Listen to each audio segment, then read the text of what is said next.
What's up, ladies and gentlemen? It's your boy Skinny Moose. And your boy Fat Squirrel. And today we brought on the legend, the hardcore legend, Mr. Terry Houston himself. He is the winner of Death to the Queen tournament. He is Death 2 Tag Team Tournament winner, Unholy Warfare Deathmatch Tag Team winner. He was half of the Deathmatch Junkies and half of the Burke County Boys. So, that being said, what made you want to be a wrestler, sir? I don't know. Just when first time I seen it on TV back when I was a kid, I was drawn to it. I guess just like any other kid was, and um, it was just the shock and all of it. It just amazed me, and um, I was just drawn to it. And every time Saturday morning was on, I would run in there and turn the TV on and watch it, and I'd get done there and I'd run down the hill to my grandparents' house and do the same thing there. And it was just, I don't know, the illusion just did it for me, and over time I kept telling my mom, in those little kid books that, what you wanted to be when you grew up. And it was like 5 years in a row where I wanted to be a wrestler. And one thing led to another and the stars aligned and it happened. Who would you say inspired you? Because I know you got like that old school wrestling vibe, so I feel it like. So who would you say made you clicked with the most growing up?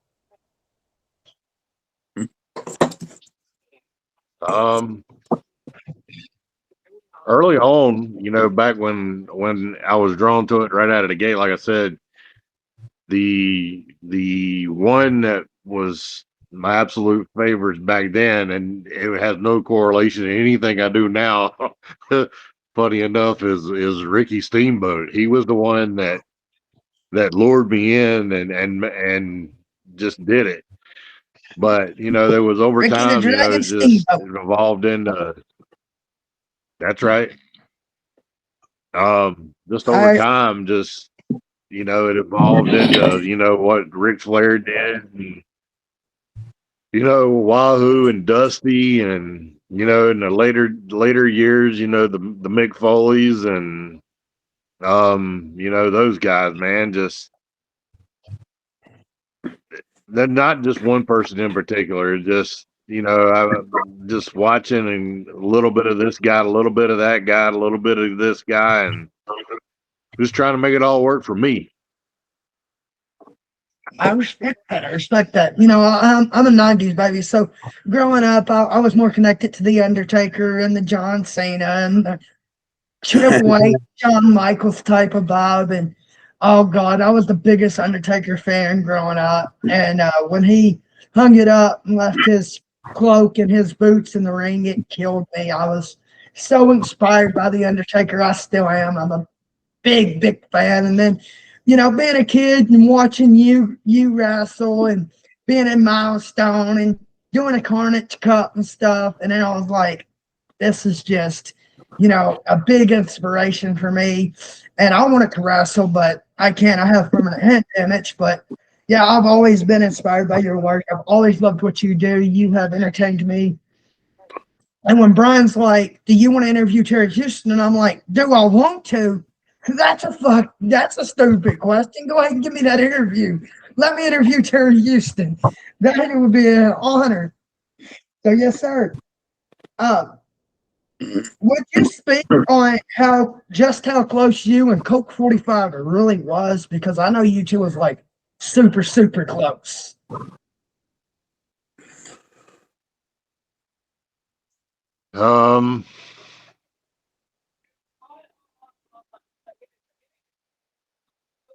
It's I don't know. It's a little touchy subject. If you know, you know. If you don't, I don't want to elaborate on it. But I kind of took some time off and I went back to Milestone.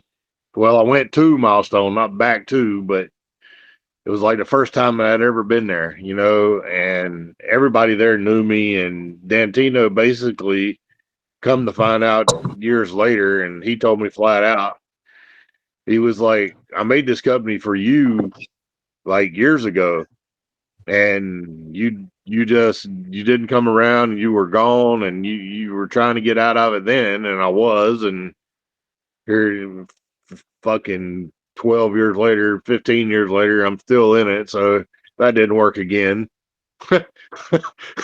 So, yeah, he told me flat out, he was like, yeah, I made this company for you. I wanted you to be the mainstay here, and I wanted to promote you and get you over big time. But he said, I got this young kid named Colt, and I want you to work with him because I think he could be something. And we met, you know, and I wasn't overly impressed by his look. You know, he was a small dude, you know, just but man, we went out and we tore the house down. And that kid, everything I wanted to do, he agreed to, he okayed. He was like, yeah, do it. Yeah, yeah, yeah. And one thing led to another, you know, and I don't remember how the first match went, who was over or what, but we got to the back and I flat out told him, I said, look, kid, I said, if you're serious about this, I'll get you seen and I'll get you out there and we will make something of this. And he was like, yeah, man, just do what you can, you know. And one thing led to another. And, you know, he tries to give me all the credit. But like I said, you know, pretty much at any video that I've done about him is, you know, in the end, he put in all the work. I just put him out there to try to get him seen and get his name out there. But the end all is he's the one that did it all. I didn't do nothing. I just did what I thought was right by putting him out there and getting him seen and doing my due diligence and letting the kid fulfill his dream. Yeah, like I don't know. It's a touchy subject. I'm sorry I brought it up, but you and Colt, I feel like Colt would look at you like a father figure type of thing, and I love what you and Colt had, and I'm a big fan of Colt 45. That's another one of the boys that, you know, I've always been close to, and I've always liked his work and what he's done for the business. And that boy was, oh my God, I don't think he knew the word no to anything. He was tough as nails, man. He you know, he started getting seen and getting on these other shows, man, and you know, he went out and he wrestled Tank, and I mean, just, you know, anybody's and everybody's the same thing that I was doing, you know, and everybody said they didn't ever have no problem with him. He listened, did everything he was supposed to do, and you know, everybody loved him. So I mean, the kid was doing it right. It's just life. That's what I'm gonna boil it down to, is life. I respect that. I respect that. I noticed that a lot of the older legends and stuff in this genre of wrestling, the deathmatch wrestling, they'll step away and take them a little break, and then they'll come back. And then the fans will be like, where'd you go? And they're like, I took a break. You know, I tried to retire, but it didn't work too well for me. So here I am back again. And I'm like, well, I'm glad to have y'all back, considering now that I'm a grown man, I'm 26 and I have my own family, and letting my kids watch what I watch and y'all bringing out, you know, y'all's new work and stuff. I'm like me and my son watched you at a Carnage Cup, and he's like, oh, wow, he's cool. And he's a little, my boy's 6.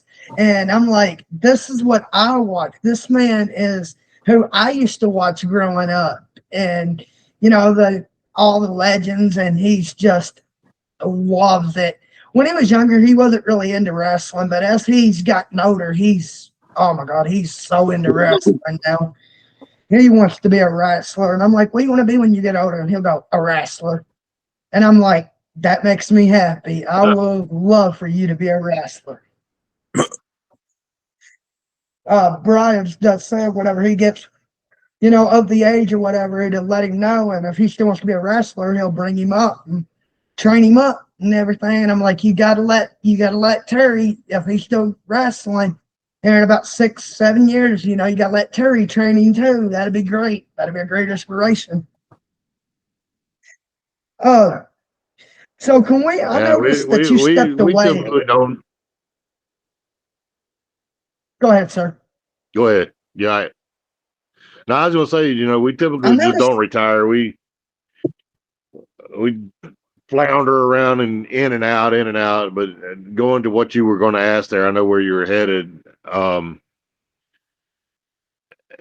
Me at my age, I was just beat up and just taking bad bumps and just um my back is shot anyway. I broke a vertebrae there years ago, and it's not right. Yeah. My knee is really shot. I went in about 12, 13 years ago to try to get it fixed, and he basically got in there and looked at it and said, "Yeah, I can't do nothing with it," and told me to come back when I was 55 and get a new knee. So just been just the injury bug, just dealing with pain and whatever. But I finally come to the conclusion that there's going to come a time where I can't do it, and I think I still can do it now. I'm not real sure about that one, but I think I can do it now. So I want to try to get all of it out that I can while I think I can until there comes a time that I know I can't, if that makes sense. Yes, sir. That makes a lot of sense. That match that you had with Sid at AP Underground, that match, you definitely still got it. You definitely still got it. I fucking loved the finish to that. That was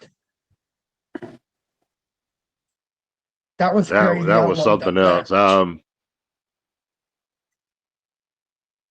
He Brian, I didn't know what I was getting a hold of there with him when all this was made up. I thought he had a little bit more experience than what he did, but here again, he didn't tell me no, and he took everything. He was just green, and we went with it. And I asked him about the finish and all, and he okayed it, and there we went. And sometimes shit happens, and it happened, but I hate it happened, but. He never said a bad word about it. He hugged me and told me thank you, and went about his way and went to the hospital. And then I found out, probably I don't know, 2.5, 3 weeks later, that he was basically done. That he wasn't going to come back and wrestle no more. So I I feel kind of responsible for that, but what can you do?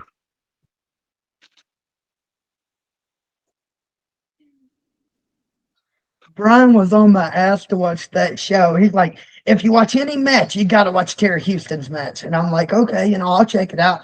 Well, my first time seeing it, I went ahead and put it up on the channel, and I gave my full prediction with like a lot of watch along commentary. And I'm like, okay, I fucking love Terry Houston. He's going to blow this match out. And then when I seen Sid, I was like, why is he doing this? Why did he try to do this finish this way? And I'm like, just listen to Terry. Terry's the legend. Terry knows what he's doing. He's not going to hurt you. And then Brian was like, did you see his head? And I'm like, oh shit. And he's like, that's why you should listen to the ones that's been in the business for a while. And I'm like, yeah, definitely. And I'm like, Well, see, I'm all for Terry Houston. I'm a mark when it comes to you.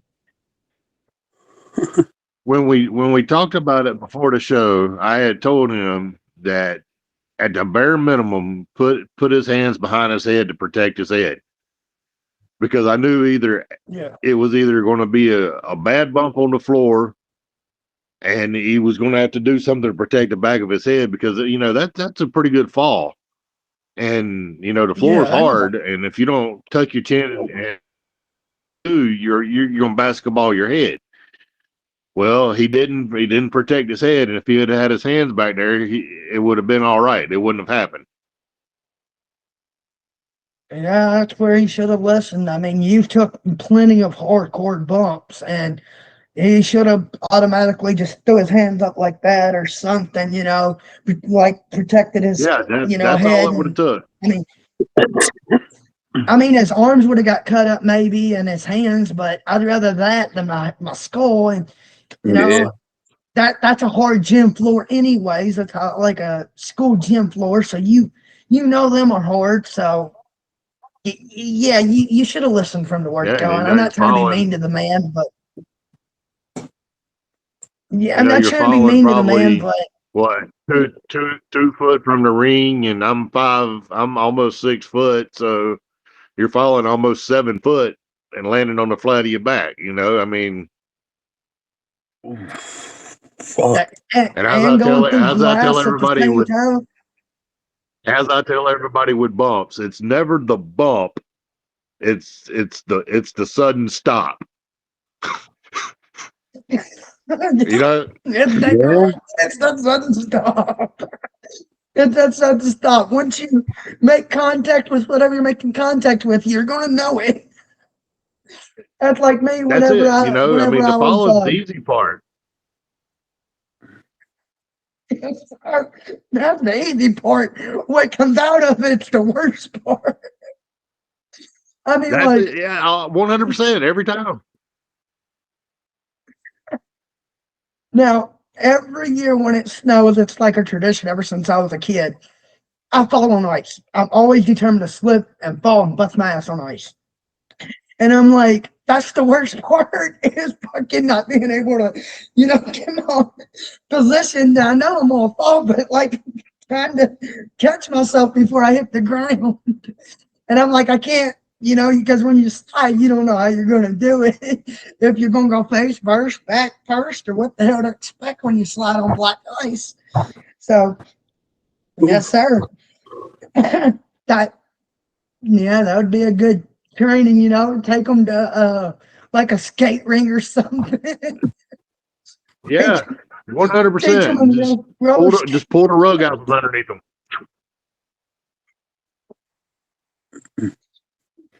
I can't roller skate. My mom used to be able to roller skate like nobody else. Like she I was can good roller. at I can that. roller. I can rollerblade. I can't ice skate. I tried. I learned real quick in life that roller skates does not work on ice because I tried and I banged my head. My head went in a spin in that day, boy. I smacked the ice. My head said, "Woo!" It was over. Everybody has tried teaching me how to Seen the roller twirly skate, birds. and that's the two things I can't do.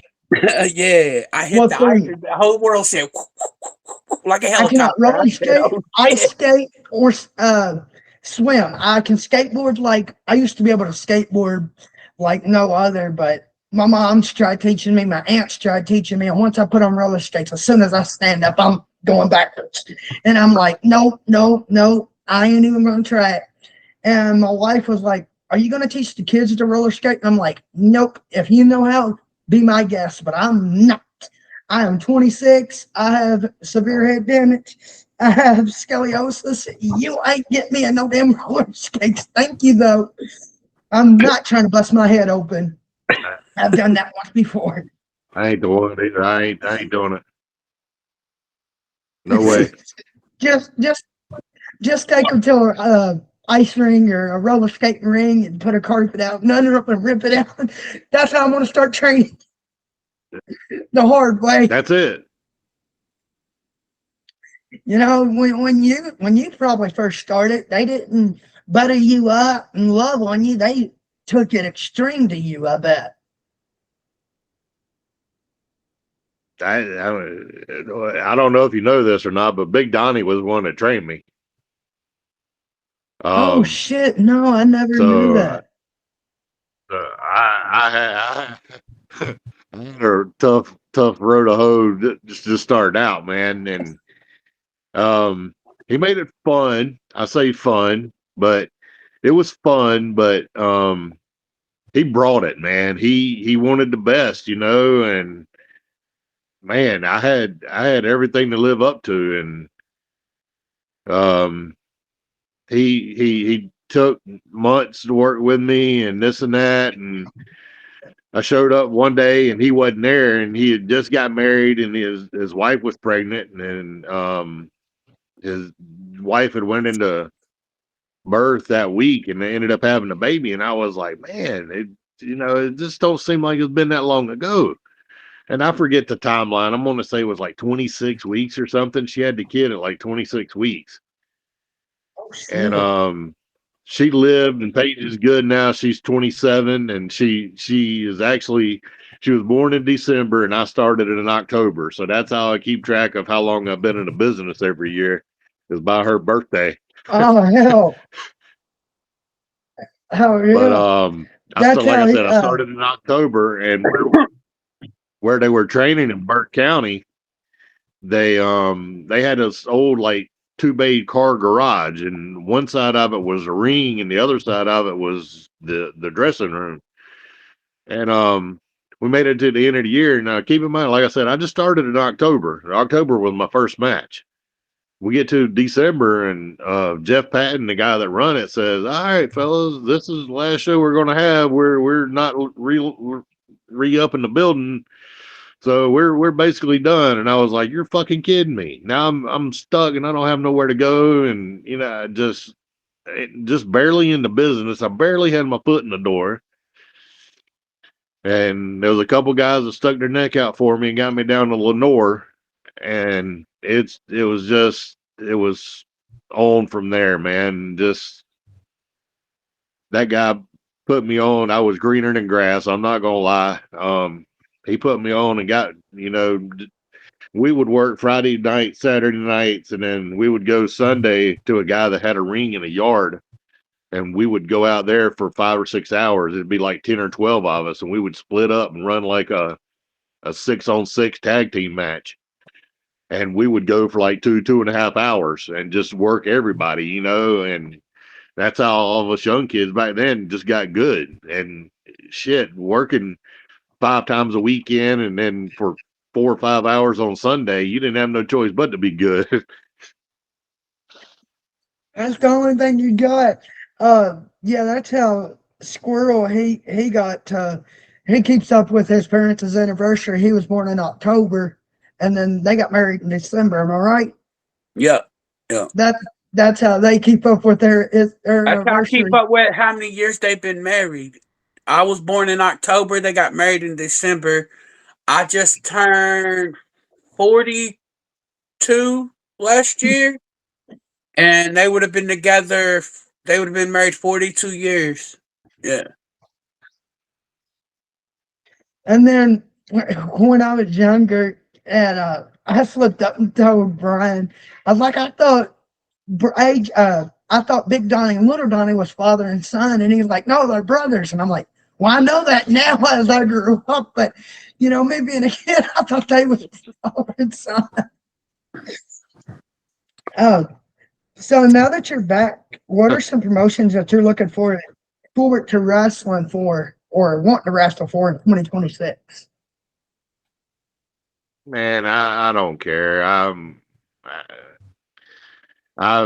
been everywhere and did everything. As long as they take care of me and do what's right, I'll go anywhere and try anything once. Just the main thing is just take care of me and do me right. That's my big part. Just I did this shit for so long and had people screw me over and give me the shows and not be able to pay me and leave me high and dry and be stuck in the middle of bumfuck Egypt, Alabama at 2:00 in the morning with $60 and try to make it home, and we won't name no names.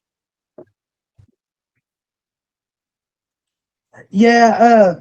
Now the channel's all shoot. Now I have a question. A bunch of us actually would like to know.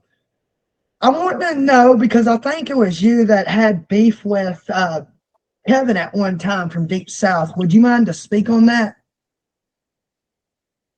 Because what that I was was about, talking if to you didn't Brian, pick and I was up on like, that. I was like, I think Terry and Kevin had beef, and I seen the comment, and he was like, well, you should ask old man Terry Houston to speak on it. And I'm like, I know if I read that comment right, what's going down, but I don't want to put words in the man's mouth, but I think it boiled down to money. and stuff. And he was like, well, that Kevin? And I'm like, yes, Bubba Brian, that's Kevin. And he was like, oh no, I got to hear the story. Well, Brian's heard the story. I think I told him at the first show we did a couple like 2 months ago. But don't get me wrong, Kevin was always very good. It was to the point where, and I say very good, it was to the point where I would show up, get out of the car, and he was standing there with the pay already. Oh shit. Before I even did anything. So kudos to him for that. But the problem was that he would run in these venues out in the middle of bumfuck Egypt, and he would only have 50 or 75 people to show up, and just trying to make ends meet. And I guess it wasn't happening, and and you could always tell the shows that were going to be that way just by the area that you had to drive to. If that makes sense. So yes, sir. the time that it happened, the one that broke the straw that broke the camel's back there was some softcore tournament thing. It ended up being me and John Rare and I think 2 guys from Chikara in the finals. I don't know if you're familiar with that, but I think yes, Rare sir. was over at the end. We got done with that, and he knows my rate. We're not on like first time out of the gate business. We know each other. We did this before. So yeah, I go to the proverbial pay window that he calls it, and if you don't know about the pay window, that's what Dusty Rhodes used to call it on WCW Saturday nights. So yes, sir. The pay window for Kevin was actually the pay window. You went outside to his truck, and he sat there in his truck and rolled the window down about that far and would slide the money through the thing to you. And that was the pay window. True story. He's living. So hell no. So I got up there to the pay window, and instead of paying me, he rolls the window down. And I was like, well, this is kind of weird. So he says, hey, brother, he said, money's kind of tight tonight. Can you work with me a little bit on your pay? And I said, well, depends on what you're talking about, how much. He says, well, what can you settle for? I said, I don't know, Kevin. I said, you're the one that's crafting this. You need to tell me what you're going to give me. I said, what am I worth to you? You know what I mean? Yeah. Yes, sir. So yeah. When he sat there and he thought about it for a minute, and he said, all right, he says, how about 60? And I said, Kevin, I wrestled 3 matches for you. 3 matches. $20 a match. And I said, that's $20 a piece. I said, that's $20 a piece. I said, you not think no more of me than that? He's like, well, brother, that's all I can afford. That's where I'm at, And I was like, all right. I said, give it to me. So he gave it to me, and I went back in and got my bag, and I come back out, and I was leaving, and he stops me again. And he says, hey, brother, he said, can we renegotiate on that 60? He said, I don't have no cash. We just have to do better. I said, no, Kevin. I said, it is 2:00 in the fucking morning. I'm 7 hours away from home. And I'm going to either have to drive all night to get home, or I'm going to have to spend money out of my pocket for a hotel. Yeah. And he never made it right. That's my only thing with it right now. he come up to a $5 show, gimmick at a $5 show here in Charlotte, and he apologized. Well, you know, kudos for the apology, but that didn't put no money in my pocket. That's understandable, yes, sir. True, true. So, you know, after that, I kind of just cut the cord with him. I kind of just went on my own way, and you know, if I do 3 matches for you and I ain't worth no more than $60, we might as well not even communicate no more. Plus, I'd at least do 3, you know, $100 a match, at least 3 to 5. I mean, what you do in the ring and what you do for, you know, with the stuff that you do and the things that you can do, I'd at least give you 300 to 500. I mean, you should have gave it to one of the lesser known boys. Give the $60 to one of the lesser known guys and give you a big payout. Well, I really believe the problem, and I don't know this to be true, but I really believe the problem was, I don't know if you know this, but there's a guy on YouTube that drove around like a genie lift that got pulled over for a DUI that was on like a scissor lift. You remember this? Maybe, I don't think so. Maybe. It was on like a dirt road, and he's driving a scissor lift. I think so. Okay, now.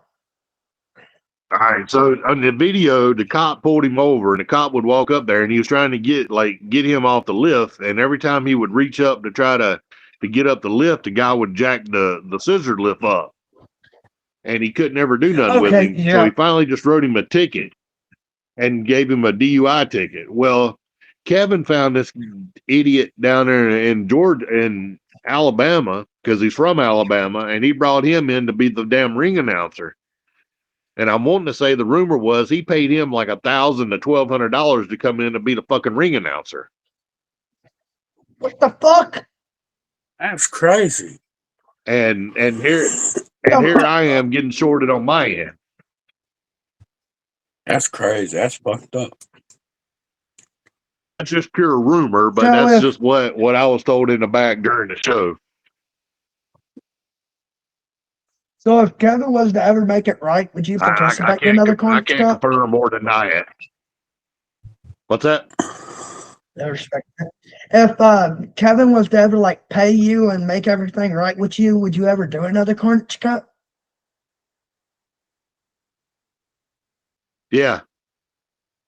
Because I deserve to win one match. I didn't ever win shit at fucking Carnage Cup. I got my ass beat every one of them fuckers. I got my ass beat. Yeah, that's fucking true. You even got fucking hooked with the fucking fishing line by Brad Cash. That is fucking true. Oh, fuck. Yeah, you deserve to win a fucking Carnage Cup. And the match with Spider and Jasper, I broke my foot. Oh shit. Oh fuck. If you notice, I didn't wrestle the second day at all. I just sat there at ringside the whole second day, and I couldn't do nothing. I couldn't even walk. That explains it. Oh, that explains it. Yeah, because one of my buddies, he don't do interviews, but he does predictions videos and stuff with us, and he's like, why was Terry Houston out on the second day just chilling at ringside? And I'm like, I don't know, something had to happen, you know, something went wrong, and you just answered the question for us, so thank you. Yeah, man. I don't know what it was. We got through the match, and I thought everything was pretty good, you know, so we got done, and I got changed, and I went out because we were the first match. You know, we jerked the curtain that night. So we had a long night just sitting around. So I didn't do much the rest of the night. And by the time the end of the show come, I stood up, and my foot was just, it was not right. And I was like, ooh, something here is not good. So we made it back to the hotel, and I got the trash can and put the liner in the trash can and went to the ice thing and filled it up full of ice and stuck my foot in it and soaked it for about 2 hours that night. And I'm hoping the swelling would go down. And man, I couldn't even get my shoe on the next morning. It was so big. Oh, Oh my God. So I showed up and told Kevin, I was like, look, dude, I was like, I would like to. I took my shoe off and showed him. And I just, that's one of the probably 2 or 3 times that I've showed up in my 27 years that I couldn't go. I say so. Oh my God. jeez. But after that, I drove home from Jasper, Tennessee. I was in a walking boot for like 4 weeks, 5 weeks, and no, it was longer than that. It was probably like 6 weeks, and I ended up doing 4 or 5 shows in my walking boot. Just because I was already booked, and the show's got to go on, babe. That's fucking amazing. That's fucking. Yeah. See, there's something about y'all legends, y'all's mentality. Nothing can put y'all fucking down. Nothing can make y'all stop. And that's fucking. Oh my God. These old school guys versus these new guys. These new guys want to be a wrestler until it comes time to do wrestling things. Us old school guys, we didn't know anything but, I mean, you think I'm going to call Big Donnie the night of the show and go, oh, well, I got a hangnail on my finger here. I can't show up tonight. That's true. I mean, I know some wrestlers that, they call in sick and this and that and the other, but then the next day they're at another show, or, fans pay to see one That's Pacific the other wrestler, part. and then like they're advertised all the Yeah. way up until that night, and then the promoter will get on the mic. Well, he's not here tonight, and then the fans are like, so I just wasted my money to see this wrestler for no reason, and he's not even here. And coming from a fan's point of view, that hurts. That guts a fan. That makes a fan not even want to watch wrestling anymore. Yeah, I get it. And the sad thing was, 9 times out of 10, you know what made that decision? What's that?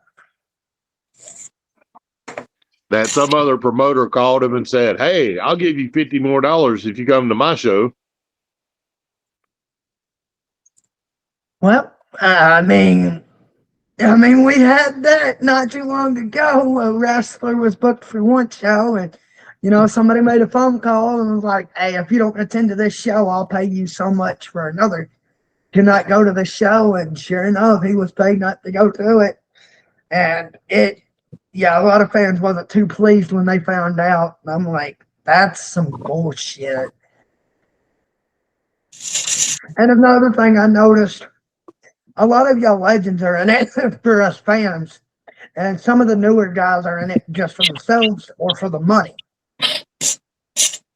And that's the crazy thing. Like, I think that if you get into it, you got to get in it for your own personal experience, but you're also in it you got to be in it for the fans. And if you're not in it, automatically. Well, if you're not in it for the fans, at the end of the day, they're the one that pays your paycheck. Yup. If it wasn't for the fans showing up, putting our butts in the seats and buying your merch, you wouldn't, buying tickets, you wouldn't have a paycheck to go home at night with. that's true. And That's 100% it. And that's the thanks that other people give the fans back, which to me makes no sense. If people go out there and spend their hard-earned money to see me perform, I'm gonna go perform. Oh yeah. that's true. I'm trying to get up there to see you I'm wanting to go up there. Me and Brian and AJ's been talking about me coming up there, and I'm like, I gotta see Brian, I gotta see AJ. I want to see Terry. Growing up watching y'all, like I gotta watch Terry Houston perform. Like I've seen him all my life through a screen, but I know he's way better in person, and it's way different watching him in person. You might be disappointed in that, but when you the All For You Coach show, when you come out and unexpectedly went through the contraption, as soon as you got in the ring and you got flipped out, what was going through your mind? Like as soon as you got in the ring and you hit like the ground, as soon as you got in the ring. That was a nasty bump. That was one of the crazier bumps I've ever taken. That was pretty wild, but I wanted to set that up and do it because I wanted the other guys to have the limelight, so to speak, for a little bit while I got my shit back together. Yeah. But more so, if you go back and you watch the video, when I come out, there was a big pop. And everybody, like, the building just erupted. And then as soon as I hit, you could hear the air leave the place. Oh. It went silent. So I wanted to show the how quick it could go from one extreme to the other just by a little bump. That's it. Just that little bit would change the course of the way the fans acted. Yeah. And when I seen it and you in the ring and you took that bump, I was like, oh fuck, that was a hellacious bump. That was fucking crazy. That match was crazy in itself, man.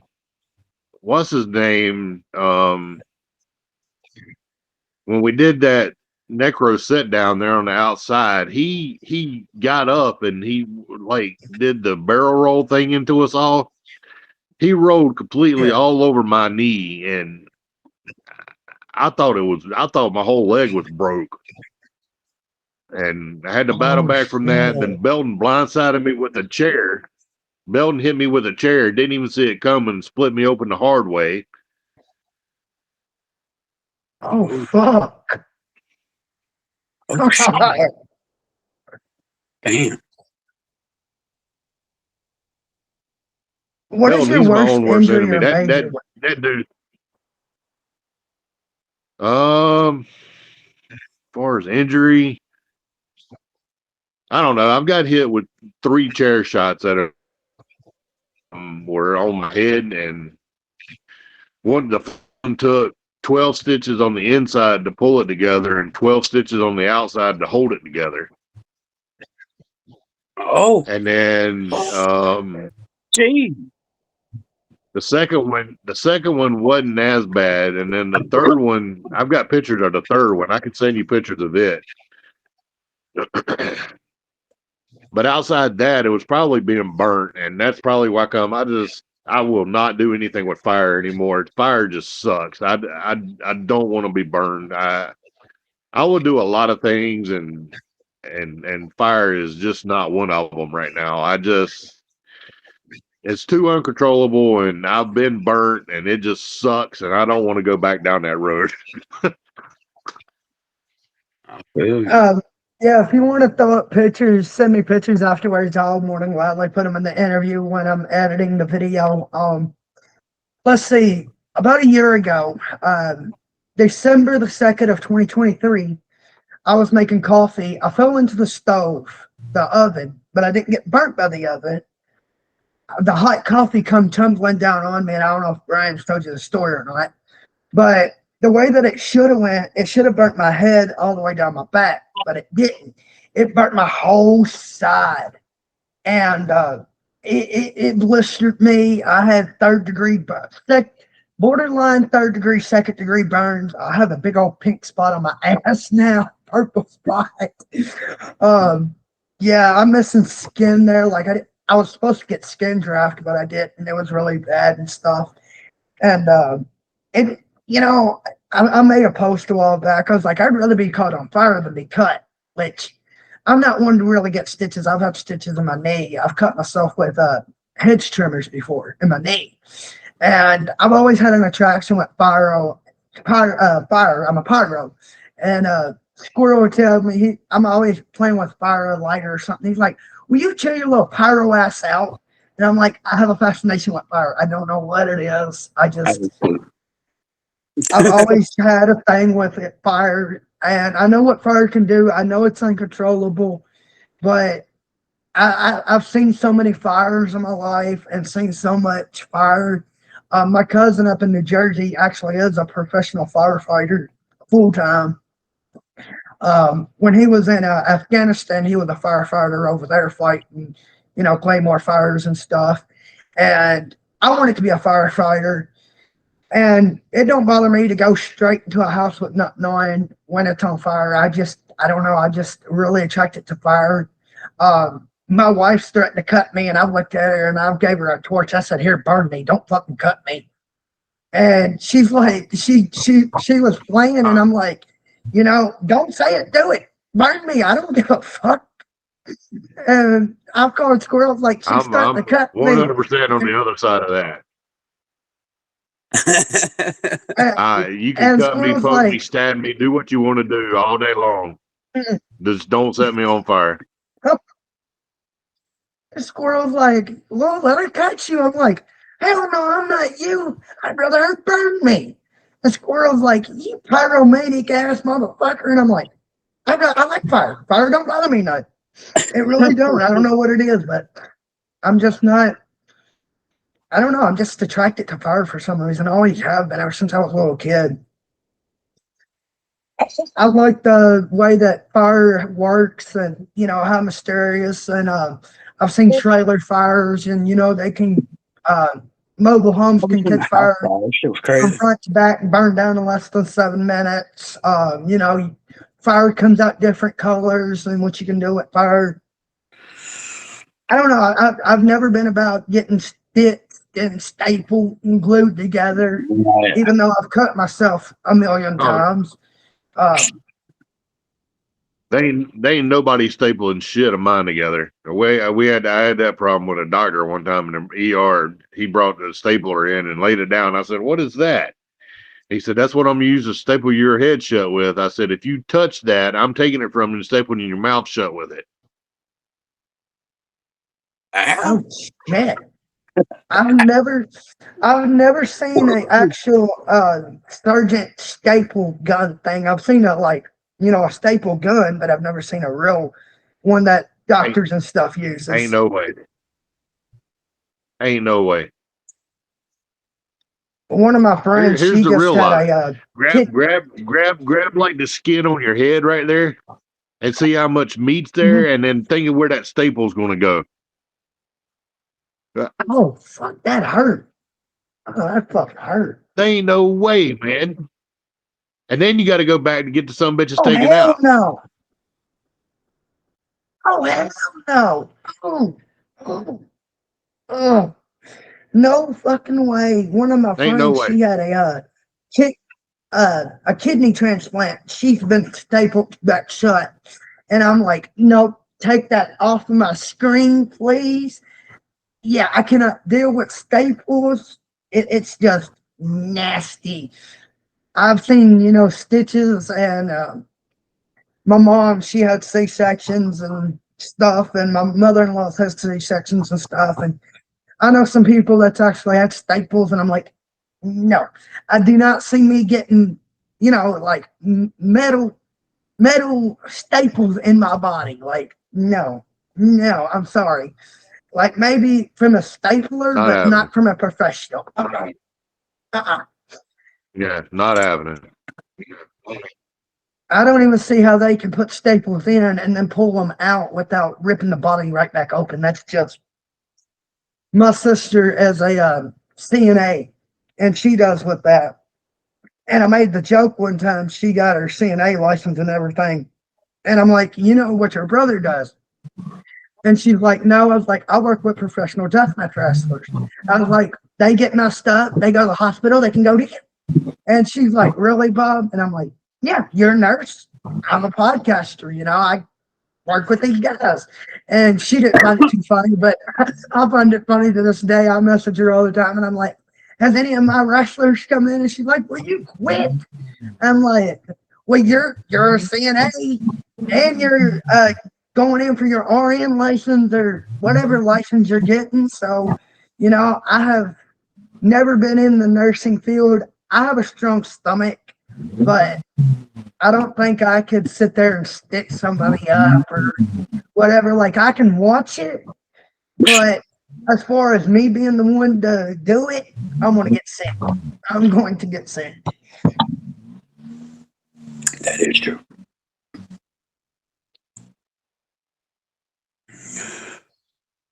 How would you say the business has changed since you've joined in? Wow.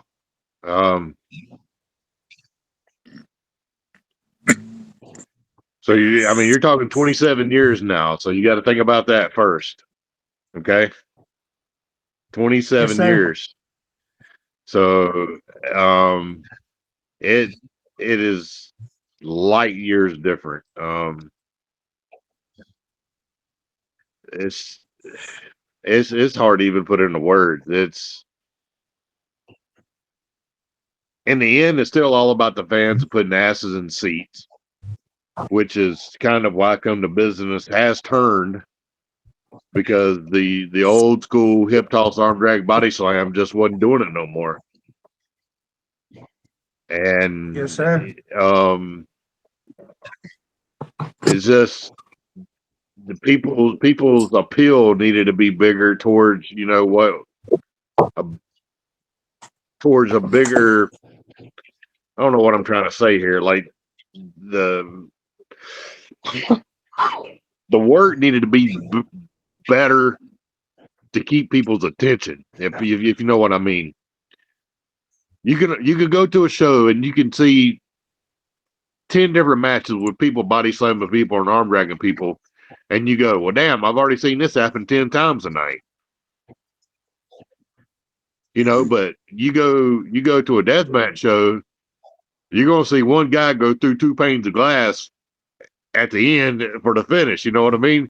That's gonna be the one time that night that you're gonna see that shit, and you're gonna pop and you're gonna lose your shit over it. Yes, sir. When I went to Carnage And Cup then 14, you're gonna go, and then 14.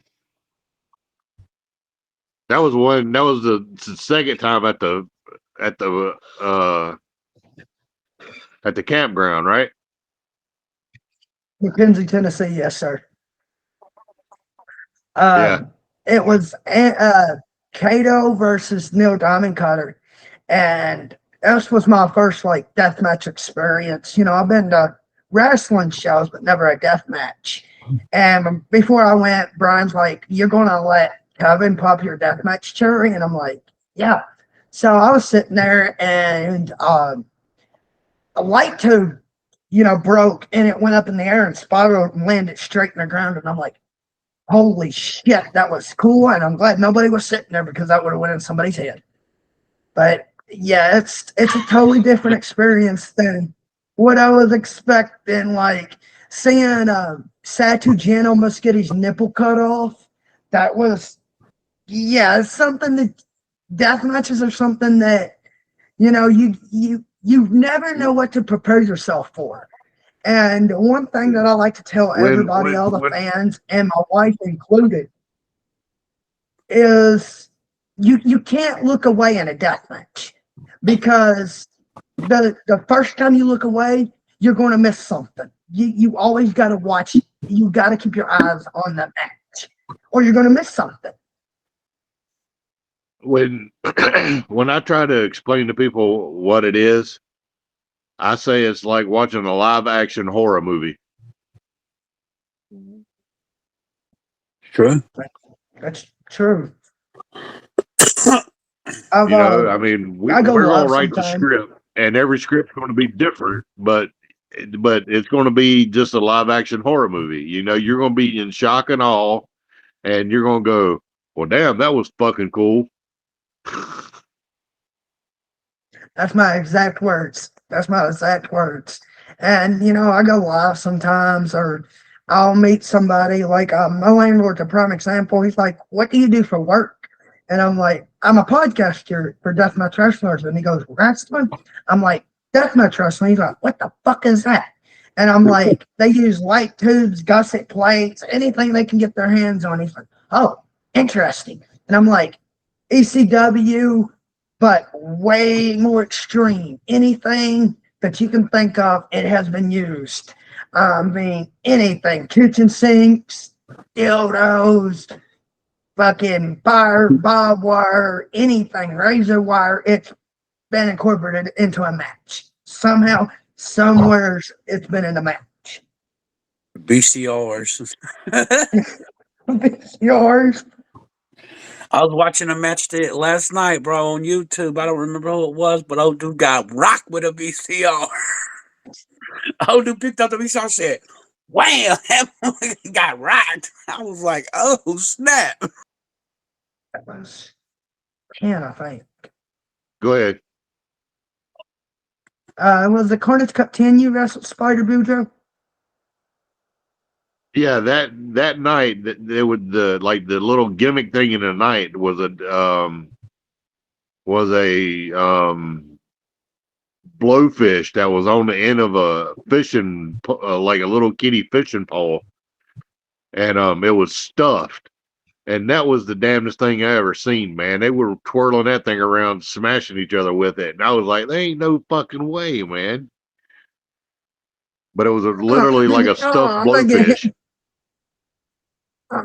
No. That was a pretty No. wild idea. Whoever thought of that was pretty cool. That was a crazy one. With that being said, I'd like to see somebody bringing a catfish and watch somebody, get hit with a catfish with the things of a catfish, because I know that shit hurts. Just smack him in the face with a fish. Pull A out a catfish. catfish. Just pull out a catfish out the bag and smack him up. Wham! He hit him with the fish. Holy shit. Because my mom was telling me back when my dad was actually with my mom, because my real dad's a piece of shit, but Yeah. he went fishing and he got stung by a catfish, and like the idiot he is, he threw it at my mom, and my mom got hit with the catfish, and she said she about fucked up. I'm like, Yeah, I don't know what it is about them things, but they suck. They hurt. I've never got hit with a catfish, thank God. And I think that's the only type of fish that I won't pull off of a line, because, I'm not trying to get stuck or whatever by a catfish. Yeah, them motherfuckers. I mean, I've stabbed my hands fucking with catfish, going fishing. Oh yeah, them motherfuckers hurt. Been stuck in the hand with the tail. Yeah, fuck that. shit, I've been hit with a rose thorn bush, with one of them thorn bushes. I got One my of my ass whooped with a buddies, rose bush one time. If that one of my counts. My mama whooped my ass with a rose bush one time. It was fucked up. It hurt like a Now, motherfucker, hey, bro. now that was another one. That was another one. The first Carnage Cup that I did, and whatever the hell the name of that town was, the night that me and Donnie worked. Two guys, I don't forget who they were, but one of them was dead now, but the other one, I don't remember him either, if that tells you anything. But they had these laundry baskets, and they had these damn thorn bushes on there. Man, they had thorns on there that were like this fucking long. And Damn. I don't the vines were like as big around as your finger, but the thorns were like 4 or 5 inches long. I looked at Donnie. I said, Oh. if you touch them motherfuckers, I'm gonna shove them up your ass. I don't blame you. Oh, Jesus. Fucking Christ. fuck that, bro. There ain't no way. So we You right on vetoed them. that. We just broke about 150 light tubes. True. I mean, All right, so I've taken a light tube across. where were you the headed back. with that XWW question? What was it Where were like you when headed in with the that XWW XWW? question? What was it like when in the XWW Death to the Queen facing Masada, Madman Pun, and beating all three of them?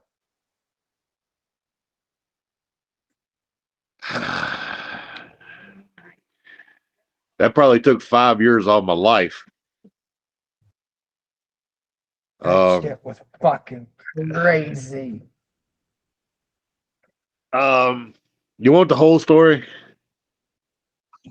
Go ahead. I'm all ears. All right. So, yeah, I'm pulling the curtain back here a little bit, but I've told the story before, so I don't guess it's really breaking news. I showed up to the building, and me and Manny, we knew each other. We did probably 2 shows together so far back then, and this kind of put me on the map with him, and put me on the map overall pretty good, But I showed up, and Pondo got me coming in, and he was like, "Hey, brother, and me and him had worked together with these $5 shows before, so we knew each other. We've been around each other a pretty good bit." So Pondo was like, "All right," he said, "they want me to go over you in the first round, but I don't want to." He said, "I don't have any reason in beating you here." He said, the show was in Charlotte, and I live in Concord, which is probably 30-45 minutes from Charlotte. So he said, this is like your town. He said, you need to go over and win this. He said, I don't need to win this. He said, I've won my fair share of these things. Winning this thing here ain't doing shit for me. He said, you need to win this. And I said, all right. I said, whatever you can do. I mean, if it happens, it happens. If it don't, I'm good with it. Just, whatever, we'll figure it out. So he said, all right. He said, well, by the time we go out there, he said, I'm going to get you all going to beat me. I said, all right. Well, I'm sitting over there lacing my boots up. He comes over there to me and he says, all right. He said, put the barbed wire board on me, hit me with a moonsault, and you're over. I said, all right. I was like, well, that's appreciated. That's a lot, because it just was. So he walks off and he gets about 10 foot away from me and he stops and he turns around and he looks at me and he says, oh, and he says, by the way, you're beating Necro in the second round too. So I said, well, shit. And I said, so that means I'm already beating him. That means I'm in the finals, and that means Masada's in the finals. So I said, well, hell, the chances of me beating Masada is slim to none anyway, so I'm gonna have to put him over. So I go out there. Me and Necro get done, and I want you to know I've been hit really hard in my lifetime, but getting punched in the mouth by Necro is a whole nother feeling. That dude, it's like he has a brick on the end of his arm, and that's what he hits you with. I mean, I can't even put it into words, man. It's like just something, I don't know. I can't even put it into words. So I go beat Necro. And have you seen this, Matt? Have you seen all of these? Have you seen that video? Yeah, where you won the tournament? Yes, sir. Yeah. So he wanted me to make him tap there. And I was like, brother, that don't make no sense. I was like, Necro tapping to me? And he was like, well, what the hell's pinning me going to do? He said, you just pinned Pondo. He said, that don't do nothing. He said, you need to be over strong. And I said, well, I mean, if that's what you want to do, he said, well, just work my leg. He said, work my leg, because that's the leg that I broke at JP Juggalo. JCW. He said, work my leg and JCW. it'll all make sense. And I was like, son of a bitch. All right. So I beat him. So we get to the back, and it was like a 15-minute break in between that match and the main. So Masada comes over and he sits down beside me. He says, so what's your finish? I said, I don't have a finish. You're going over. And he was like, no, you're going over. And I said, ain't no fucking way. You are going over. And he looked over at Manny and he got Manny's attention. And I said, who's going over? And Manny said, you are. And I was like, there ain't no fucking way. He was like, yeah. He said, you need to win this. He said, this is for you. And I was like, well, damn. All right. So really, Pondo got it in his head that I should have won this thing. And without Pondo doing it, I wouldn't have won shit. I would have got beat in the first round. So hats off to Pondo. Pondo is he gets it. And, he made everything happen that night. And, I went out and Masada whipped my ass. There ain't no two ways about it. He beat the shit out of me. Took care of me the whole time, though. Never hurt me. Never, 100% straight up, good dude. And unlike Spider, God rest his soul, at the end of it, he shook my hand and told me good job. So I got his blessing, I guess. But holy fuck, man. It was a battle. Every time I would watch you, Nathan Hamilton's like a man that beats Masada, Necro Butcher, and Man Pondo in one night's a hell of a man to me. And he's always putting that over, and I'm like, that's some fucking shit to talk about, beating those three in one night.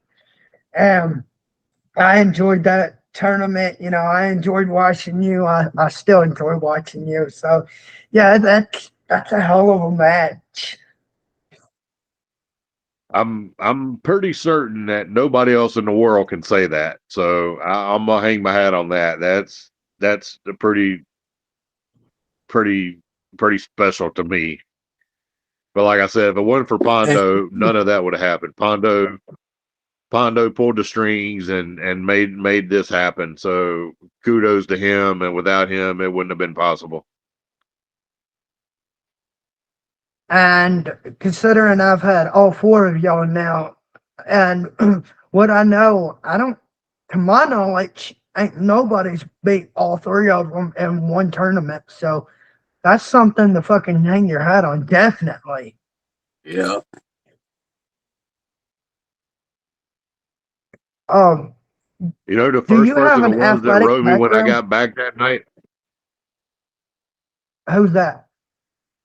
Athletic background. Yeah. I played baseball and soccer early on in life, and I realized early on that soccer was way too much running. So I didn't want to do that no more. And I stuck with baseball and played baseball throughout school and started playing basketball. And then I used football to basically stay in shape for baseball. So I played baseball all my whole life and played church league softball and men's softball after that. And then started wrestling, and then, over from there with that. But I've been pretty athletic, just my older years look kind of like everybody else. You gain a little weight and you get a little less pep in the step. So that's where I'm at there. But it all comes with the territory. I think I can still go a little bit, but we'll see. So you and Creedmoor seem to have a long history. Would you mind sharing it, speaking on it? Oh my God. First and foremost, this guy could fuck up somebody else's wet dreams.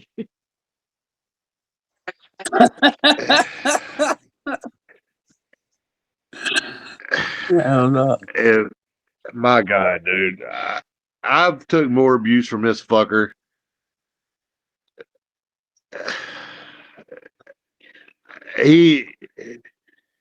I can't even put it into words. This guy, man, if I could tell him to walk across the fucking street and he would fuck it up. He That's bad.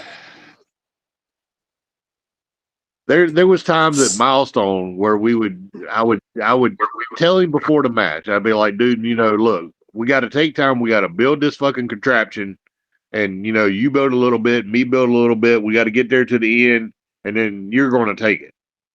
I'm looking over there, and he's like, got these chairs, and he's looking at me going, what do I do? And I'm like, you dumbass, put the fucking chair on the ground where the chair goes and put the shit on top of it. It's not fucking hard, stupid. and then he'll do something fucking stupid, and then the shit would just fall down. And I have to go over there, cut him off, get rid of him, and then go set the shit up. And he goes, well, I was trying to do that, asshole, and you wouldn't give me time to get up. Motherfucker, you looked at me like you was fucking stupid and couldn't figure out what the fuck you were doing. So we did a benefit show up in this little town called Elkin, North Carolina. And then this kid had a guitar, and we got to the main, and nobody used the guitar the whole time. So we got done with the match, and the guitar wasn't used again. So he come up and he gives Belton the guitar. He's like, "Hey, hit somebody with my guitar." So I put this guy on the second rope, hanging his head outside the ring. The only thing Belton has to do is swing and hit this dude in the head, right? That's the only thing he's got to do. Swing and hit dude in the head, right there. Hit dude in the head. You know what he does? He misses and hits my hand on his shoulder and breaks my fucking finger. What the fuck? What the hell? Oh, Lord. That finger right there is still fucked up from it. It is broke still. It is fucked up. It will never be right. Damn. That's crazy. I just we had I don't know if this match made it on there or not, but in TPW we had a match. We talked everything out about it, and there was a piece of glass, I think, in the corner or something. I don't know what the fuck it was. The spot was me go to whip him reverse it, me eat the corner, me come out clotheslining, and him take a bump. Well, on the damn reversal, he goes and drop toe holds me, and I fall into the fucking rope and basically like dislocate my fucking shoulder. And I'm like, you dumb fuck, what are you doing? He says, well, I noticed that thing was laying down there on the ground and I didn't want you to hit it. I said, it was laying on the ground, Belton, and you drop toe hold me. Where do you think I'm going to go when you drop toe hold me? To the fucking ground. yeah. And, I've tried to get this good dude, but wrestling wise, you boy. Hey, he can even play good guitar. He's a good guitarist, and he's got a band. He's good at that. Wrestling, not so good at.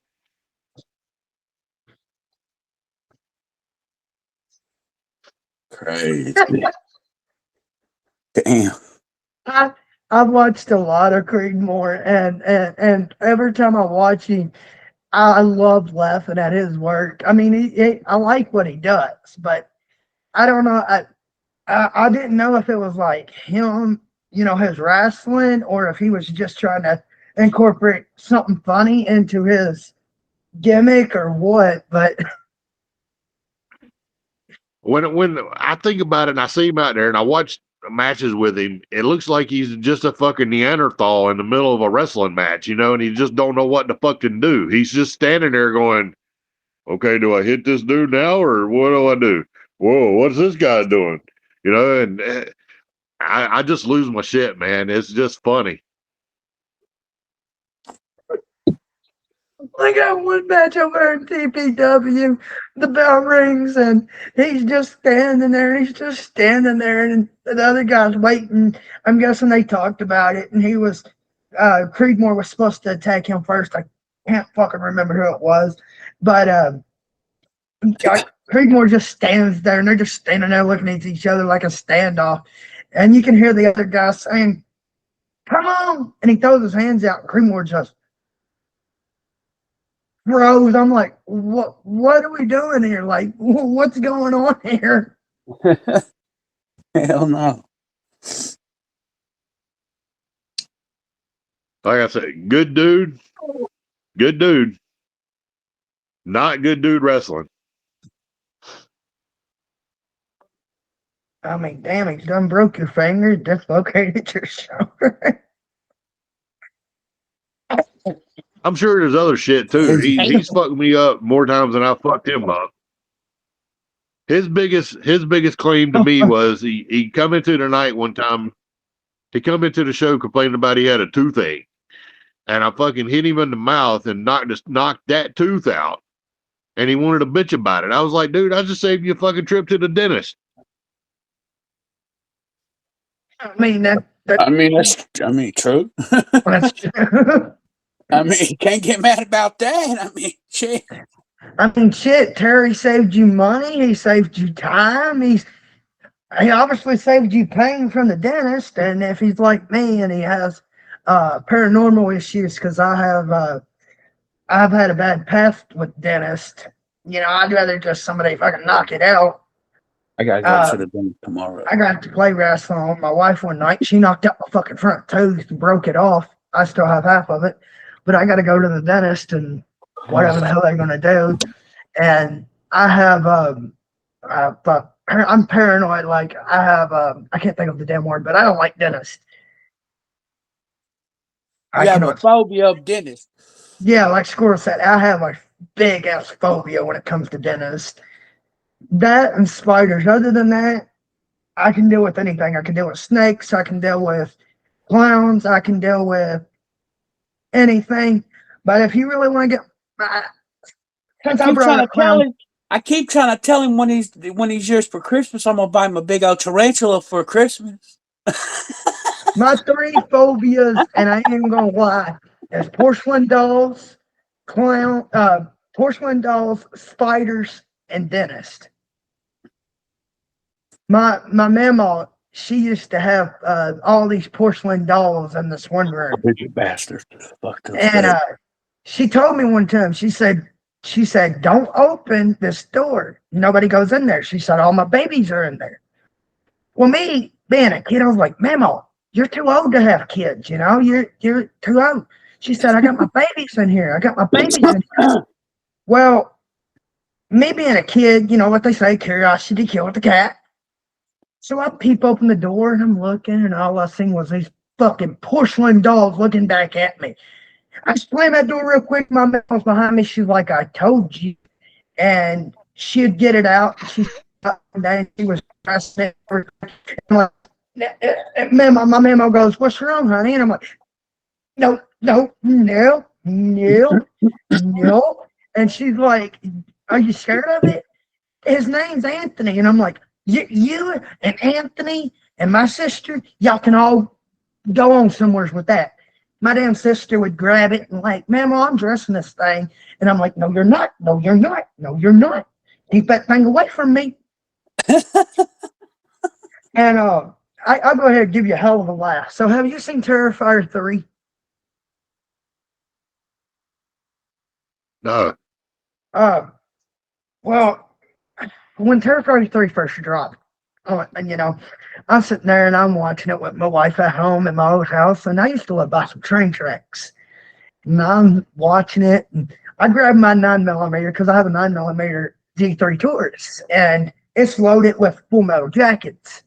And I sent a picture of Cuz, and he goes, boy, what are you doing with your gun out of the holster with the safety off? I said, if this motherfucker plans on breaking through my door, I'm going to fill this motherfucker up with holes. I had my gun, my ammunition, and everything on my lap. I was sitting there. He was like, you're scared of Art the Clown? you watch this third movie. You watch the third one. I'm like, it'll make your head spin. I'm like, I can deal with a lot of stuff, but nope. And to this day, I've watched Terrifier 3 one time. And I have not watched it since. My wife looked at me one night. She's like, "You want to watch Terrifier 3?" I'm like, "Fuck you. I'll watch the second one. I'll watch the first one. I'm not watching the third one." I'm She's like, ready "You for gonna the watch the fourth one. fourth one?" I'm like, "I'll watch the fourth one." She's like, "But you won't watch the third one." I'm like, "Nope, nope, nope." So my uncle, he's petrified of Pennywise, Hellraiser, Pinhead, and I'm petrified of Art the Clown. And I'm like, you are not getting me around no damn Art the Clown. And there's a Well, guy that damn, there goes that trip for going to the haunted house. Well, fuck. That's I like said, that let's out. go. But if I see Art the Clown, he's getting shut the fuck up. I will shoot. I will shoot Shut whoever the hell dresses up up. like I'll Art take the you to Clown. the haunted house and take you in a room with all the dolls and lock your ass in there and leave your ass there for a while. I promise you, I will get me an extendo clip and I can shoot every damn porcelain doll, whatever doll thing I see. There'll be so many hoes, I will make me a way out that door with my gun. I will shoot hoes until I'm getting out of that door. Hell I am. no. Yeah, fuck that. Oh, Milestone Wrestling, Southern Slaughter, 10/01/16, U.S. facing Creedmoor. Why did Mike Levy come out and attack you, making you lose your match?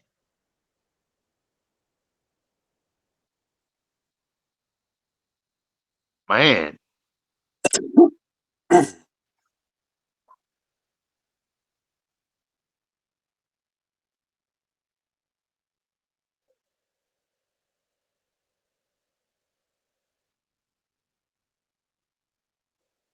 Um,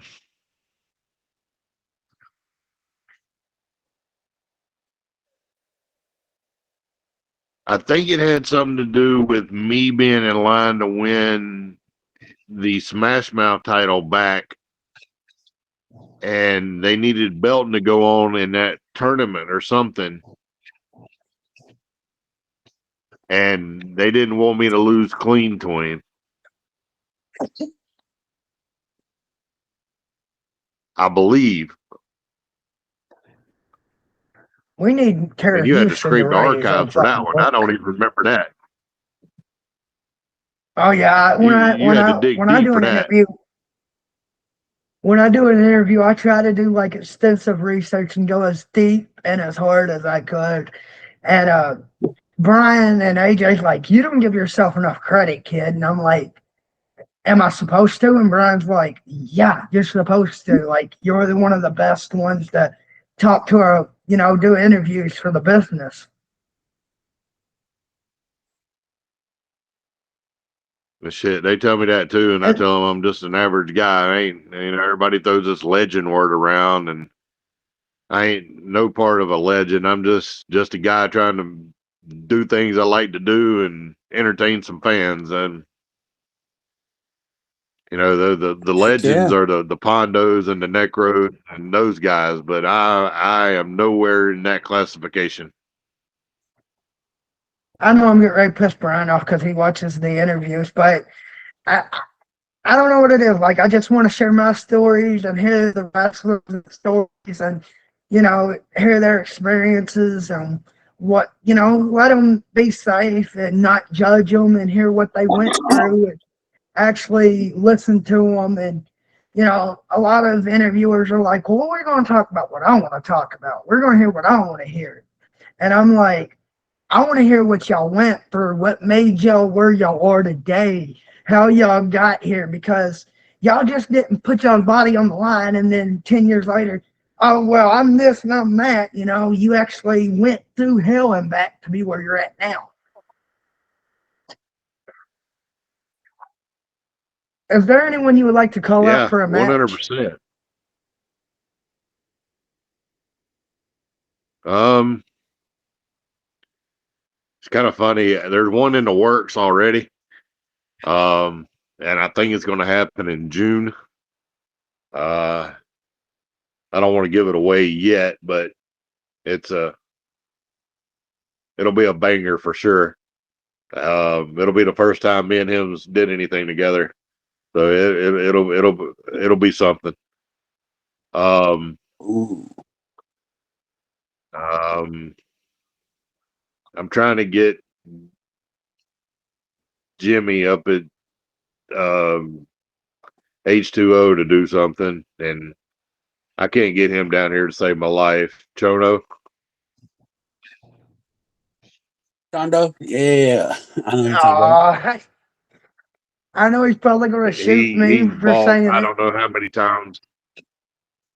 I wanted to get Louis. Louis was actually one of the ones that wanted Raven shows, and that fell through. And I think that's how that match with Belton and all them guys happened, because Louis didn't show up or couldn't show up, and I had nothing, so I had to be thrown into that match.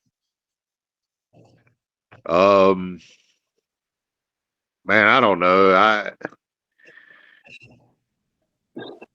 I've worked just about anybody that I could want, and had good experiences. The Pondo, necro. Me and Neil Diamond Cutter had a hell of a match out there at TPW. Worked with Tremont twice. Worked with Freak Show. Did that soft court match with John Rare. Brad Cash. Worked with Lane probably 4 or 5 times. I mean, I don't know. I'd entertain about anything, I guess. But the one in June should be pretty cool. I hope it comes and happens, but it'll be fun. I'm going to say one, and he's probably going to shoot me, but you and Brian White would be a good one. You and Brian, that'd probably be one of my. I'd love to see you and Brian hook up against each other. Or you and The only thing AJ. he's got to do is But you and book it. Brian, He's the yeah. one that's booking. Well, here again, the only thing they got to do is book it. They're the bookers there. I'm going to talk to Brown, be like, you need to go up against Terry. And he's going to be like, me? Going against Terry? I'll get my ass whooped. I want I some mean, Brian. Book that match. we'll get there. We had some other things in store. We had WX or WLW show and whatnot. We were going to work on that, but evidently that ain't going to happen now since that show the 7th got canceled. So yeah, I don't know. Yeah, like 5 minutes before we went on, I messaged Brian. I was like, hey, Bubba, who's Terry facing on the 7th? He's like, nobody. Show's canceled. I'm like, oh, fuck. I'm like, damn it. But, I know y'all going to have a killer show in April, so. That one's going to be. What's a dream? Well, Go ahead. Go ahead.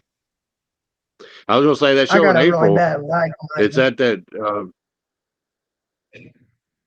show in April's like a show for some music thing, and I don't know if we're going to have a separate show outside that show or not. So it may be only that one show in April, but it's only like 4 matches, but it starts at noon. So that's kind of weird.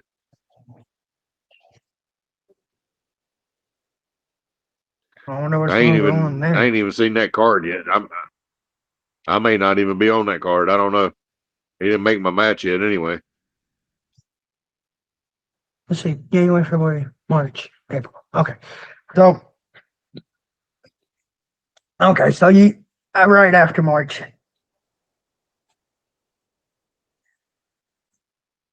Yeah, I don't know nothing about March What's either. a dream? I ain't been told nothing.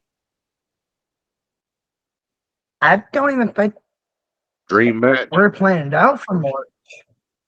Yeah, a dream match for you.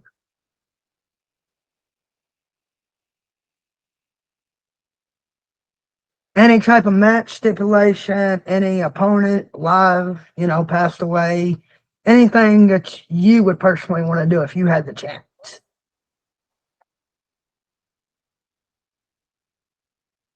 I don't know. I think I could just have one more Colt would be pretty special. We had some bangers, man. Oh yeah.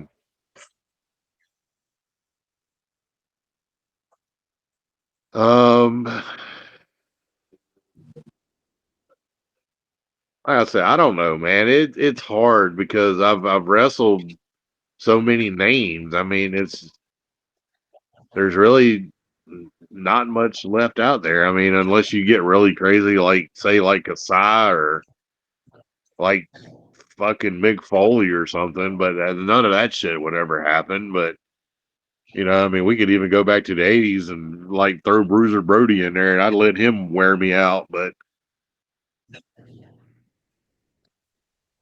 Jerry Houston versus Abdullah Kobayashi.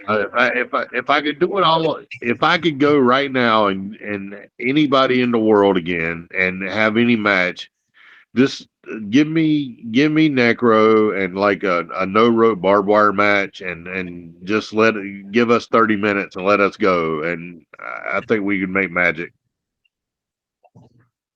Oh, that would be fucking great. That'd be awesome. That'd be fucking awesome.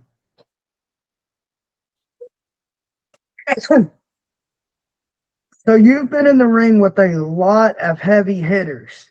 Who would you say hit you the hardest? Necro, absolutely, just no doubt about it. I mean, if you watch that Death to the Queen, when we were out there and we were doing the Necro punches, he hit me the second time he hit me. I had to look and make sure he didn't knock my chin off. Oh yeah, he knocked you for a loop. I literally looked over at the floor. I went like that and looked in the floor for it. Yeah, no offense, but he knocked you in the dirt. No offense. And then right behind him is probably Masada. That dude, all due respect, but he is a absolute beast. It was like trying to fight the fucking Terminator. Every time I turned around, he was standing there. I was like, motherfucker, here we go. It was just like there was no breaks, and just, I mean, it was like Friday the 13th. Every time you turn a corner, there's Jason standing there looking at you, and you're like, fuck, here we go again. You probably would rather face Jason than Masada at that point in time. Man, I probably, I don't know, but right at that night they were one of the same.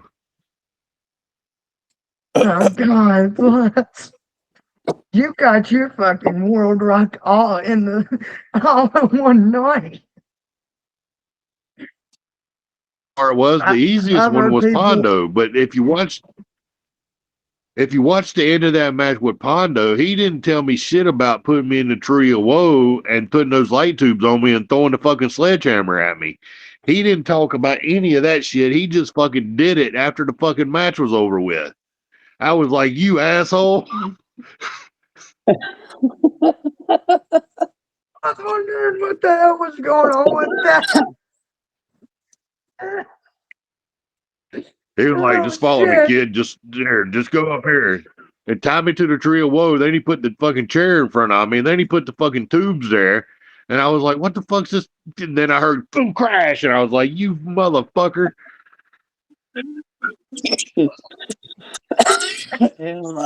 Oh shit. Oh shit. Yeah, a lot of people I've interviewed was like Necro, Brain Damage, and Masada is probably the three hardest hitters. I never got to be around brain damage any. He would. I was probably down here doing my dumb shit when he was up there doing his dumb shit, but we never got to cross paths. But I mean, I can imagine. He's been up there on everybody's list. So I mean, as far as dudes, he was a dude.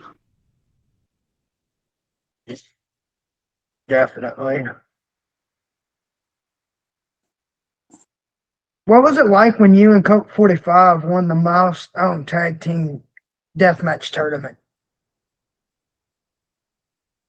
It was kind of weird on there too, because I didn't know we were winning. I could have swore that Cannonball and Tremont were winning, and I really didn't want us to go over because it was Dantino's show, and I didn't think it made much sense to put his own guys over, and it just happened, and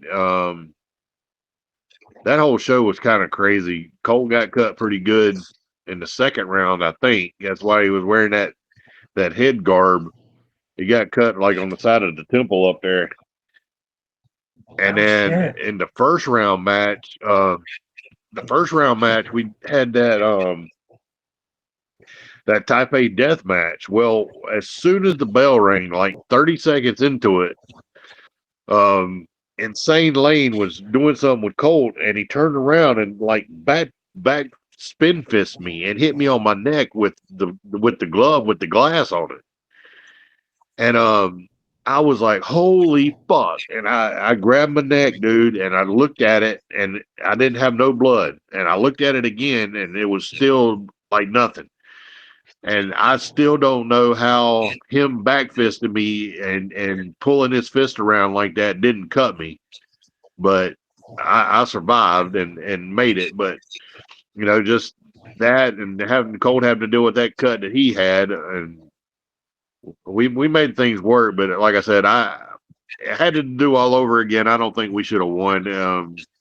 Tremont and Cannonball should have won, if you want my honest opinion about it. But, you know, it was Jason's show and he wanted us over, so we made it happen. But it was a good time. And Colt stole the damn trophy. He wouldn't give me the trophy. He took the trophy. Yeah.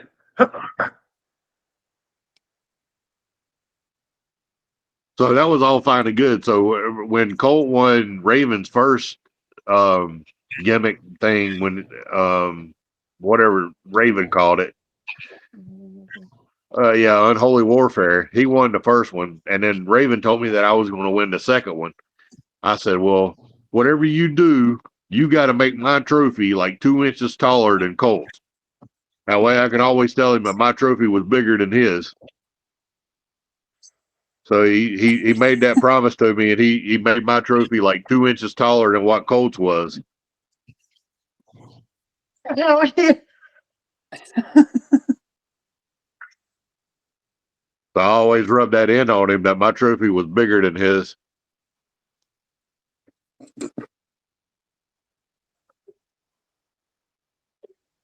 But I got both them trophies. You want to see them? Yes, definitely. Let me go over here and get them. Heck yeah.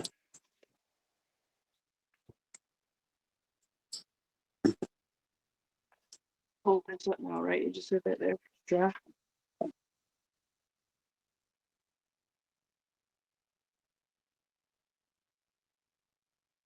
I'll do this. I gotta switch this phone around thing. Oh, you third. He's on the phone. Are you on the phone, How Squirrel? do I switch? You should be able to There it is. when you pop in I was gonna say there should be a thing at the top when you pop in the screen There where it you is. touch your picture at the it. top. Yep. Oh, that is cold. Don't pay no attention to that. That was That was something from back in the day. Ole Anderson and Ivan Koloff signed it. I just hang it up there. That was pretty cool. But that was the trophy from that. And then That. Oh, that's fucking awesome. That's cool. That's amazing. Yeah. and all the things here have like barbed wire and razor wire around That's it. fucking. That's amazing. That is fucking cool as fuck. Yeah. That's cool. And real barbed wire on it. That's fucking awesome. That is amazing. Heck yeah. So after Colt died, his dad gave me the tag trophy. So I have it. That's fucking I wanted his awesome. other trophy too, but I didn't figure they would come off of that one.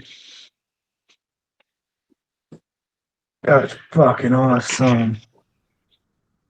Yes. That's cool. I know that you worked for $5 Wrestling. How was your time working there?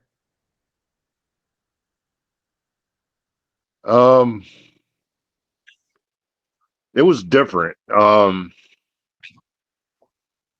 Something out of the norm. It was fun. There was no expectations. And believe it or not, I really believe that that's kind of what put me on the map halfway through my career. It started like 2010, 2011, something like that.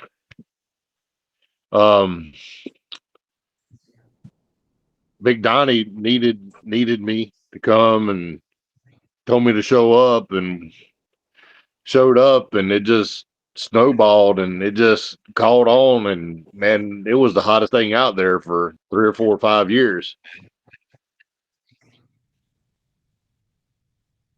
Heck yeah.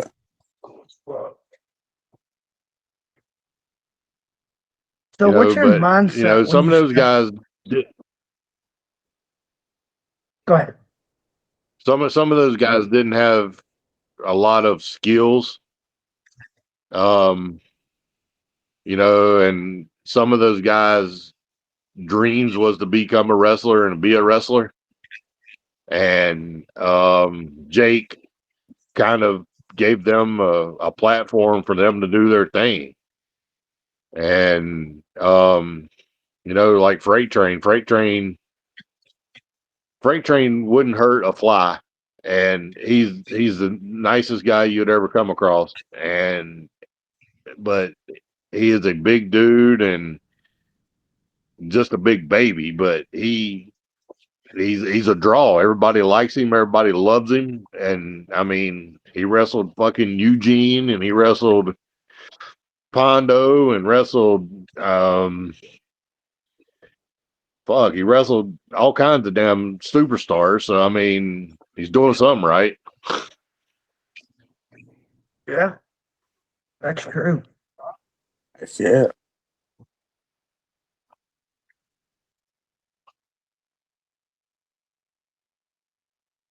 What's your mindset when you step in the ring?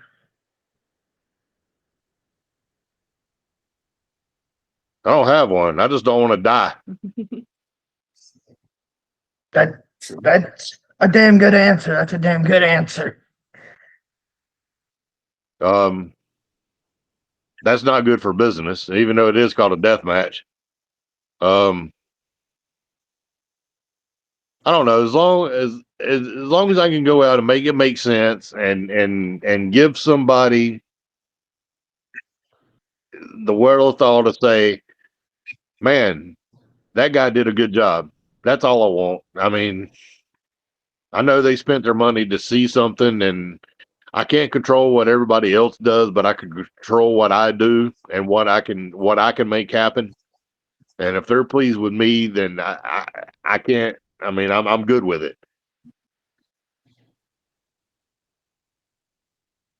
I just hate the fact that I feel like if I don't go out and I give 100% and I let somebody down, then that's going to ride with me. And to me, that eats me up more than anything, knowing that I shortchanged somebody or didn't give somebody my 100%. And like I said, if somebody genuine enough to pay their money to see me do something, then they deserve my 100%. That's true. True. Understand. That is true. Yes, sir.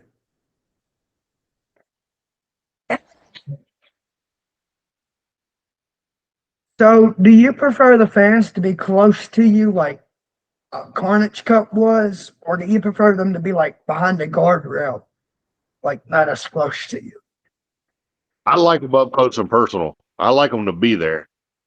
That way they can't say, "Oh, well, that shit's fake," when they're standing 2 feet from me and I slap somebody or I punch somebody and they hear it.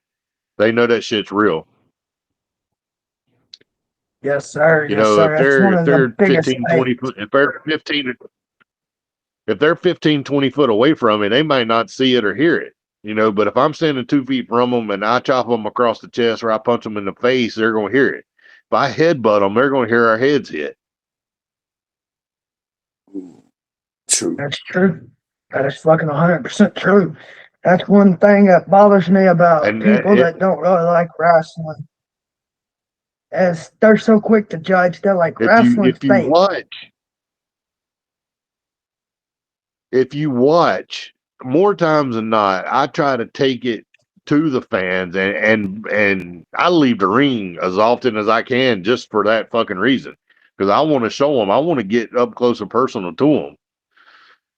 You know, I can take a light tube and grind into somebody's head right there and make them believe it. You know, and it's my job to make you believe it. If I don't make you believe it, I've failed. Thank you.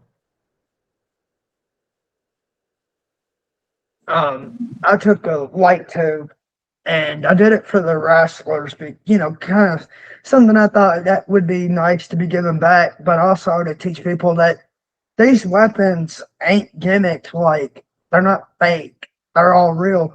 And I've told people, like, you think wrestling's fake, go step in the ring with one of these wrestlers. You get hit with their fist, you get hit with whatever they get hit with, and then you come and tell me if you think it's fake once you get out, if you can get out of that ring. Well, see, the problem here is that people are too stupid to understand the word fake. They use fake. Yeah. Well, They use the word fake to substitute for what predetermined should be. yeah. Now everybody knows it's predetermined, but Yeah. if me, you, and the guy next door, all three go out and we all three fall on the floor, we're all three going to hurt the same fucking way because we all three just did the same fucking thing. That's fucking true. That's so good. You know, True. it's not the fact that it's fake. It's the fact that it's predetermined. But now that's where that's where the smoke and the mirrors come in, is how you get from point A to point C through the match and make these people believe it along the way, because the whole time they're saying, "Oh, well, this shit's fake. Oh, well, he was supposed to win. I might have been supposed to win, but when I got fucking thrown into those 55 light tubes right there, I could have cut my fucking artery and died, but you didn't give a shit then." Exactly. You know what I mean? I mean, Exactly. it's the tightrope of walking the line. You know, you and I get so fed up with these chat rooms or these other pages. People talk about, "Oh, well, they just do basic shit," you know, and to me that's the most ignorant thing ever, because then when you do too much, everybody's saying, "Well, they shouldn't have did that. That was a little bit over the top." Well, you can't get it both fucking ways. I mean, you know, Yes, sir. if one way is not good enough for you, don't bitch about the other way. You know, if good enough is good enough, don't bitch about it. He is speaking I solid just, fucking 100 fucking I facts. don't,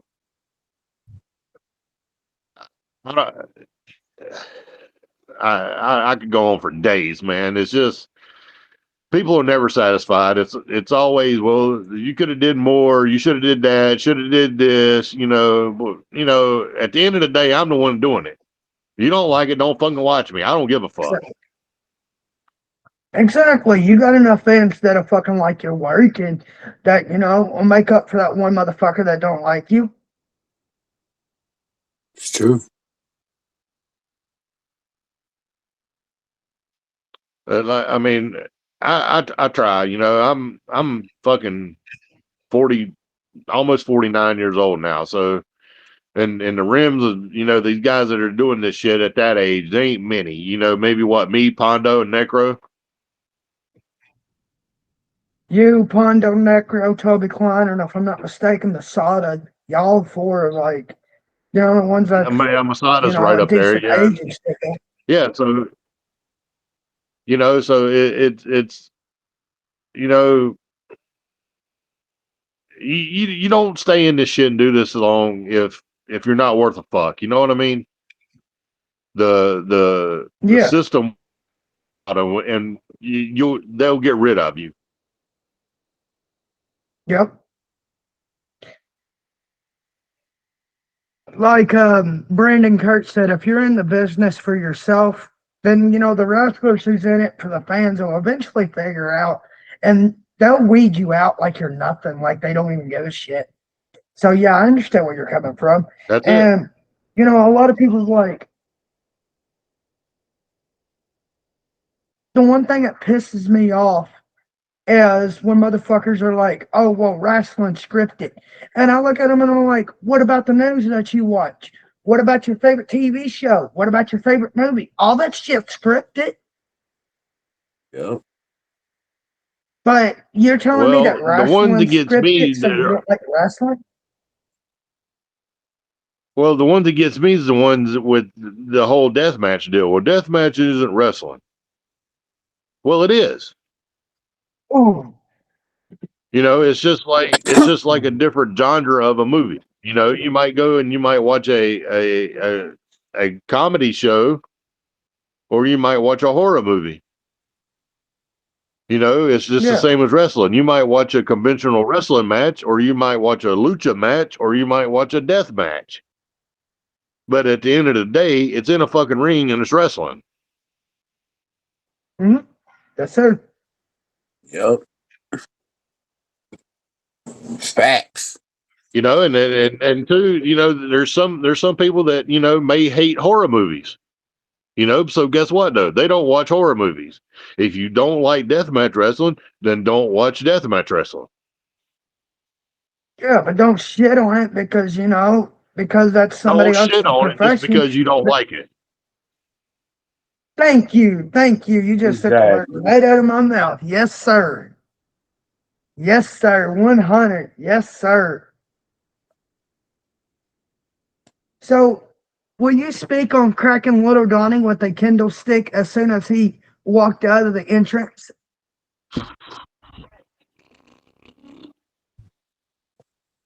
All right. So let's pull the curtain back again here. So it was I think it was like a $5 clusterfuck match. And they wanted us to go out and just basically just beat the fuck out of everybody. And Jason wanted me over. Well, they wanted to call each of us out and go out and kind of join it as like a Royal Rumble type thing, but it was just, here's Terry Houston, here's so and so, so and so. Well, I told Donnie, I said, when you go out, come by the curtain and give me your back, and I'm gonna hit you across the back with the kendo stick. And I said, then I'm gonna throw you back through the curtain because he wanted to juice, but he's never juiced, so Big Donnie was gonna juice him. So he come out there, he he walks out there, and as soon as he gets out there, he spins around and looks at me.